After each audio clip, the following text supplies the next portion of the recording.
Lindamood-Bell Radio. I'm Dave Hungerford for Lindamood-Bell. And are you concerned about your child's literacy skills or academic performance? Lindamood-Bell helps students catch up or get ahead in reading, comprehension, and math. Our personalized learning helps children feel more confident and prepared for school. Instruction is available live, online, and in person. More at lindamoodbell.com. Here's today's episode. And today I'm with Cindy Goldrich. She's a mental health counselor, certified ADHD coach, teacher consultant, and a parenting specialist. Welcome, Cindy. Thank you very much. Happy to be here. Well, as an expert in ADHD, it's quite an interesting topic right now. I'd like to kind of hear what the state of the union is on the diagnostics and the prevalence. Mm-hmm. That's a great question. People often ask me, don't you think it's being overdiagnosed? Aren't we getting carried away? You know what, Dave, the reality is ADHD hasn't changed much in all these years, but our understanding of it has deepened and our ability to really diagnose it has improved. What we need to make sure of, though, is, are we really dealing with ADHD? So when you ask me what's the state of the union now, I say that when people are going to experts who are current and up to date in diagnosing ADHD, then we are getting wonderful outcomes in terms of the diagnostic work. And we're really seeing how is this impacting, in most cases, we're talking about the kids, right? What has changed is we've gained so much more awareness of that ADHD is not just about hyperactivity, impulsivity, and inattentiveness, that it's much broader. And we know a lot more about executive function. And we now really understand the relationship between ADHD and executive function. That in fact, ADHD is an executive function disorder, meaning that if you have ADHD, by definition, you're going to have challenges in your executive function system. That doesn't mean that if you have challenges in executive function, you have ADHD. But I used to get phone calls, 10, 15 years ago. My kid has ADHD and he has executive function. And I'd say, we all have executive function. That's how we do what we intend to do. But yes, that's not a surprise for me. That's all part of the same. So where is that line that gets crossed into the diagnostic? I mean, we all have, through the internet and social media, our attention span has changed, no doubt. I mean, in the short period of time that I've making content for videos, used to be able to make a 6-minute video for YouTube and it'd be watched, and that's like an epic novel at this point. So where is the line? Well, first of all, I will say I am not a diagnostician. I don't do the diagnosis. I don't do the medication. My job is education and support, right? I really support the parents and the teachers. But if you're going to ask me, how do we know it's ADHD? It's impacting you across a range of activities and environments. A lot of people say, I'm getting so ADHD. No, you're not. You're overwhelmed in this moment. You're doing too many things at one time. You're not calming yourself, all of those things. But that doesn't mean you have ADHD. So to me, the line is we need to really observe kids in multiple settings, in multiple situations. If we're seeing some of the same behaviors across the board, then we are in a safer place of saying, yeah, this is very possibly ADHD. Again, assuming that, and this is why I'm not a diagnostician, assuming that we've ruled out other things that can mimic what ADHD looks like. Let's talk about dyslexia for a moment. Obviously, that's a big area for Lindamood-Bell. Sure. We know that there's tremendous overlap.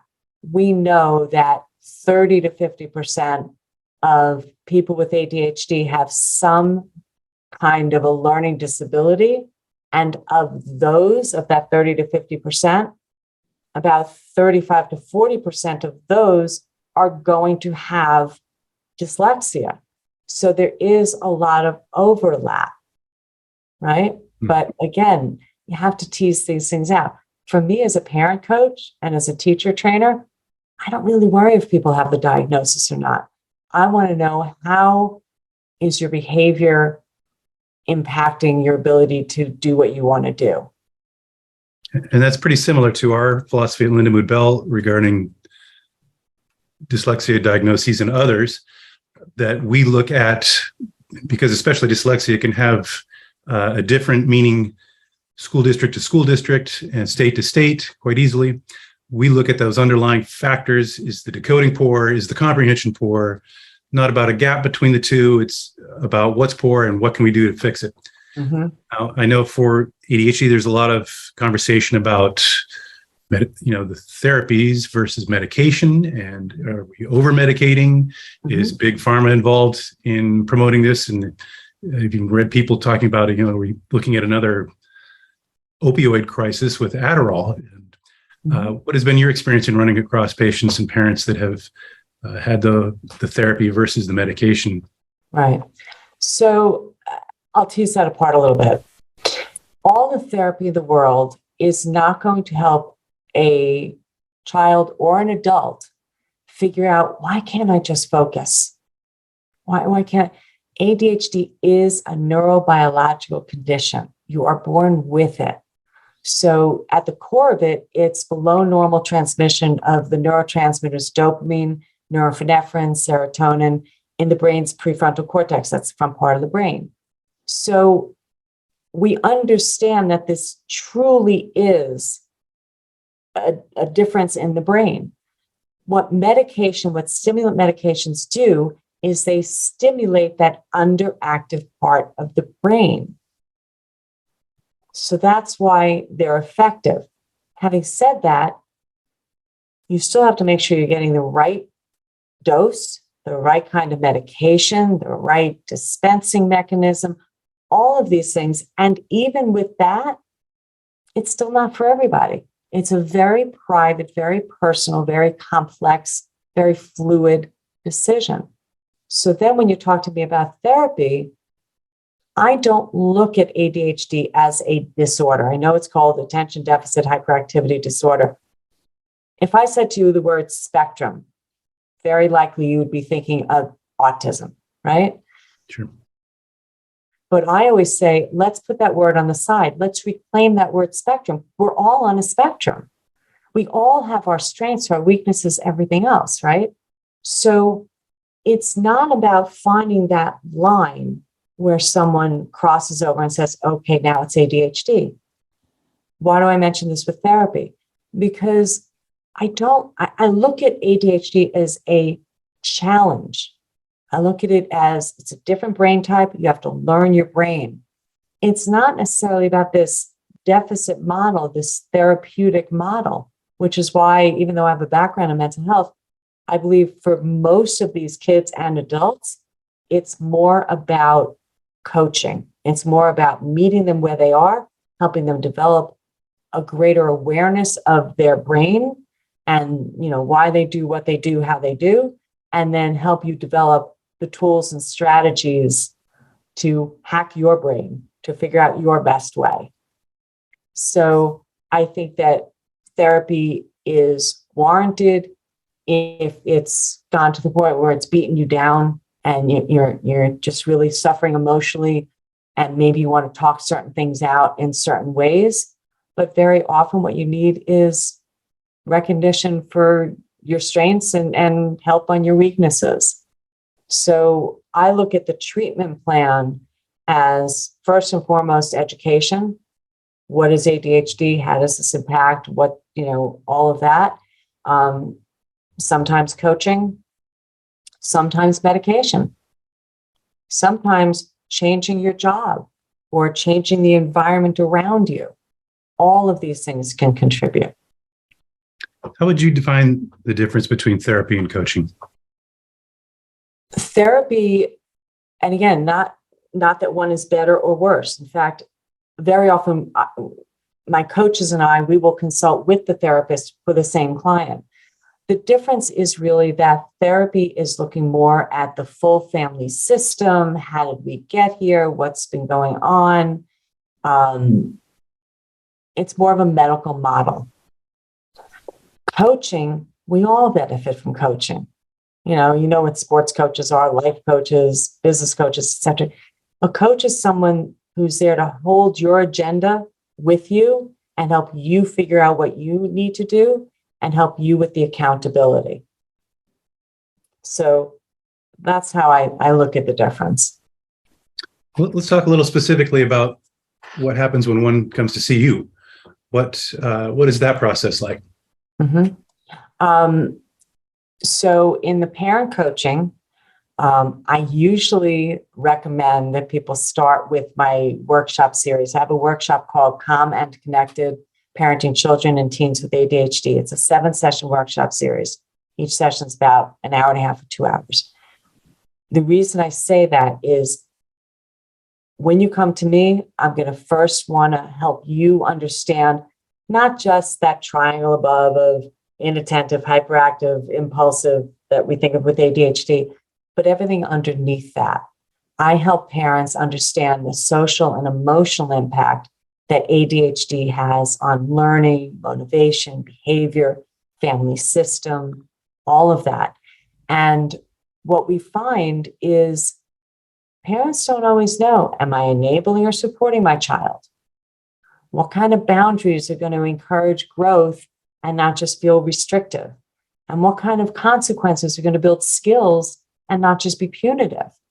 So when parents first come to me, I'm going to meet them where they are in terms of what they already know, but I'm going to want to make sure they're understanding this full range and then help them build the skills.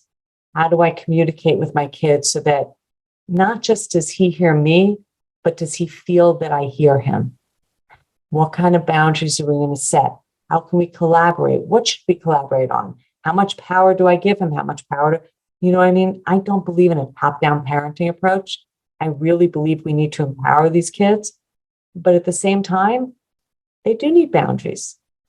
They do need to know where the end game is because their job is to push the limits as much as possible and know what to do when they've reached those limits. So that's why I like to start off with parents with a kind of a full picture of what's all this about. And then we can work privately with the parents to say, okay, how do we implement some of these changes? Where do we go from here? Right? So I've got coaches that work only one-on-one with the parents and some that do the workshops, whole range. Parenting's tough. We've had, the various models of the helicopter to, I think last one I heard was the lawn mowing where you're just pushing along and having everybody follow you down the path. Absolutely. It's always evolving and changing and more difficulties. Now, you also work with teachers quite a bit. Yeah. What sort of services do you provide with educators? So interestingly enough, when I started doing the parent coaching about 15 years ago, after a while, parents were reporting, wow, this is great. My house, everyone is so much calmer. My kids getting stuff done and, things have gotten great. But the teachers don't seem to know what I know now, meaning what they knew. And so they would go into the teacher and say, you know what, can we tweak this a little bit? Or Johnny really needs this. And they would get either pushback or so I realized that teachers don't know what teachers don't know. They love your kid. They want to help the kids. It's not that they're, neglectful or anything, but if you don't understand the impact of processing speed and working memory and emotional regulation, all these things that are so crucial in the ADHD profile, then you're not meeting the kid where they are. So I then developed a teacher training program that I've been doing for about 10 years where I go into school districts and I help them experience what it's like to be the kid in the classroom so that they, I always say, teachers will call me up and say, well, can you give me some tools and strategies to get kids to focus? Or what is, I say, listen, you could get that all on Google by now. There's tons of information out. There's too much information out there. But if you don't understand that child sitting across from you, you're not going to be able to dance in the moment. So when you try that tool and the tool doesn't work, you can say, see, the tool doesn't work. I want to help you understand that child and why that tool's not working so that you can do something adjacent. So I developed my whole teacher training program around how do we work with these kids and how do we know how to adjust what we need to, keeping in mind that you're still teaching a whole class of kids and you can't differentiate for everybody. Right? Yeah, I was just going to ask if you worked more commonly with teachers providing special services, perhaps in small groups or in the whole classroom. Right. So my goal is to educate every gen ed teacher, because about 10% of kids have diagnosable ADHD, which means in every classroom, you're usually going to have at least one kid, possibly more. And we know that a lot of these kids do not have IEPs or 504s. It has nothing to do with intelligence. People always say to me when I meet people as adults, they say, and they ask what I do, they say, oh, my kid has ADHD, but he really is doing very well. I'm like, that's not a surprise. It's not intelligence that's the issue. For many of these kids, once they get out of school, life can be easier, but school is a nightmare, right? Because we have to get them through school. So I work, I try as much as possible to work with the whole district. Very often, though, my entree is through the special education department. I will say that my second book, what you see there on the right, the ADHD Executive Function in the Classroom, my daughter, who is an elementary special ed teacher, actually co-wrote that book with me, because we have found it's so important for parents to understand what's really going on in the classroom and for the teachers to understand what's really going on at home. You need that whole full circle of support. So that's my long-winded answer to say, when I go into schools, I want them not just to have tools and strategies. I want them to understand these kids. There's a bigger picture to it. That's great. Now, working with students, is there a difference with adults? Are there many adults that get that diagnosis as an adult? Absolutely. In fact, interestingly enough, a lot of people, once they've worked with either my parent coaches or me through my workshops or whatever, that's when the light bulbs go off and they say, you know what? This is me as a kid. This is what I wonder if and so a lot of adults, once they are parents, that's when they go and they get the diagnosis for themselves. So I've got coaches who work, and it's different training. I've got coaches who work with parents. I've got coaches who work with high school and college kids. I've got coaches who work with adults. And it's really, it's different for each. With the high school and the college kids, you're, of course, very focused on, their schoolwork, their agenda, the tests, how are they studying, how are they managing. These poor kids that go off to college, all of a sudden, it's not just about, studying for the test. It's about, can I go to every party that I'm invited to every night? And when am I getting laundry done? And all of the, so we work with a lot of that life management stuff. With the adults, very often we're dealing with, how do I become more successful in my job? Or how do I find that job that makes more sense now that I understand my profile more? So I love everything. And so virtually, if someone's interested in receiving services or even training of things, they can contact you. I'll get your contact information in a little bit. Sure. I actually do now train people to become parent coaches. And I also train people to become teacher trainers, because we know that there's such a great need out there to have everyone understanding these kids so much more. So does that seem to be a growing need in the mental health profession, that you have the parent coaches and the teacher coaches for that? I think it is, because a lot of parents are realizing it's not about fix the kid.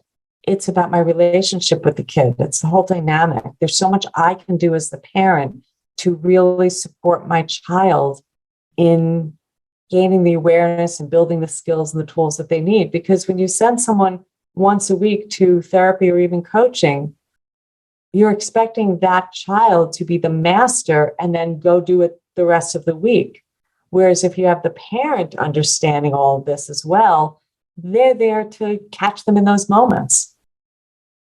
Gotcha.